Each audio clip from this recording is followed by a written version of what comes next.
जमीन के झाझा जो बटिया रेलवे लाइन है उसके संदर्भ में अभी प्रक्रियाधीन है सारा कुछ। अभी मैं हूँ आपके साथ वीरेंद्र कुमार। अभी हम झाझा के प्रखंड अंचल कार्यालय में मौजूद है, जहाँ सरकार का दिशा निर्देश है कि हर सोमवार और शनिवार अधिकारी जनता की समस्याओं को सुनेंगे। ऐसे में अंचलाधिकारी निशा सिंह ने भी कई समस्याओं को ऑन द स्पॉट निष्पादन किया। सबसे ज्यादा गलतफहमी लोगों को है, उस गलतफहमी को उन्होंने दूर करने का प्रयास किया।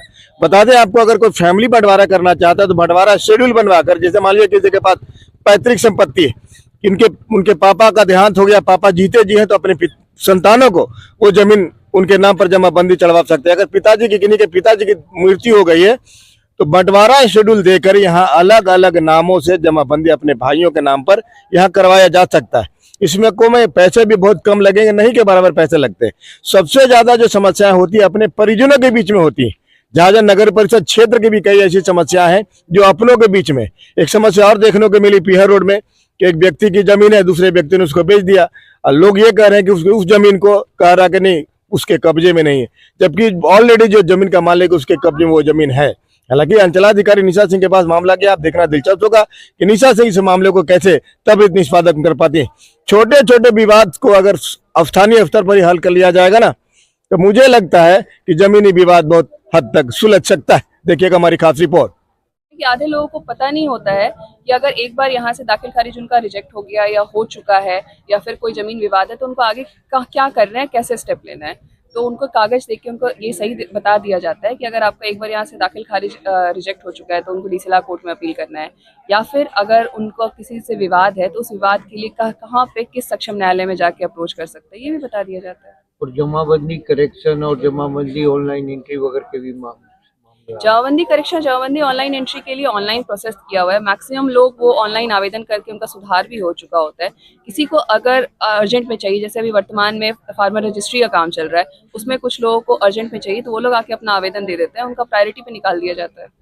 देखो, पैतृक संपत्ति अगर अपने नाम पे करना चाहे, कोई कई ऐसे मामले मैंने अभी आपके सामने देखा है, पिता की संपत्ति चारों भाई, दो भाई जो भी अपना बांटना चाहते हैं, उसके लिए लोगों को क्या करना है? पैतृक संपत्ति के बंटवारे के लिए सारे पक्षों का सहमत होना जरूरी है। अगर सहमति है सारे पक्षों की तो वो अपने आपस में शेड्यूल बंटवारा स्टैम्प पेपर पे करके अपनी सहमति के साथ अपना दाखिल खारिज के लिए आवेदन कर सकते हैं। अलग अलग जमाबंदी कायम हो जाएगी। जी जी। कितनी समस्याएं आ रही हैं लगभग आज यहाँ हर दिन लोगों की भीड़ आपके पास होती है, तो क्या ज्यादा समस्याएं आती हैं?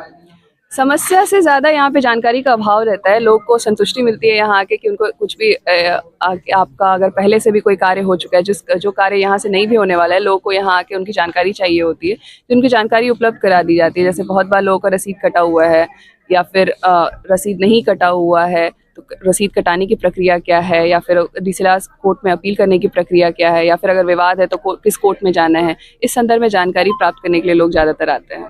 नगर में भी कई भूमि विवाद है मैडम, उन लोगों को कैसे निपटारा होगा? भूमि विवाद, जहाँ पे सरकारी जमीन का भूमि विवाद है वहाँ पे हमारे स्तर से निपटारा हो सकता है, बट रेती जमीन पे भूमि विवाद में अंचल का कोई क्षेत्राधिकार नहीं होता। हम सिर्फ थाना जनता दरबार में शनिवार को सुनवाई करके दोनों पक्षों को समझा सकते हैं। उसके अलावा आगे उन लोग के पास ये ऑप्शन होता है जो हम लोग बताते भी हैं कि आप या तो फिर बीएलडीआर कोर्ट में जाइए, बीएलडीआर एक्ट के अंदर डीसीएलआर कोर्ट में, या फिर आप सिविल कोर्ट में जाके आगे अपना मामला दायर कीजिए। मामले होते, मान लीजिए जमीन हमारी है, हमारा कब्जा है, किसी अन्य ने बेच दिया, फिर उसका निपटारा कैसे हो? अगर किसी अन्य ने बेच दिया, जमीन हमारी है, तो उसके लिए पहले आपको कोर्ट में उस रजिस्ट्री के खिलाफ आवेदन करना होता है। उसके बाद कोर्ट के जो मामला चलता है, कोर्ट में जो फैसला आता है, उसके आधार पे आप थाने के स्तर से कार्रवाई करवा सकते हैं। मतलब वो सोनो रेल परियोजना की झाझा प्रखंड या झाझा अंचल में जमीन कहाँ तक अधिग्रहण हुई है, या फिर क्या कुछ प्रक्रिया कहाँ काम आगे?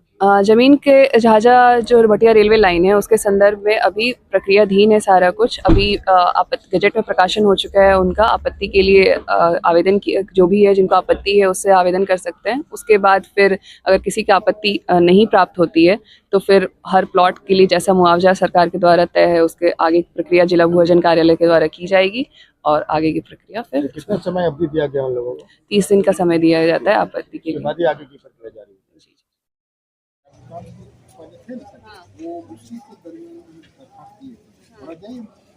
जाएगा कि क्या तुमने अपनी पत्नी को मारना छोड़ दिया, मतलब अब हाँ कर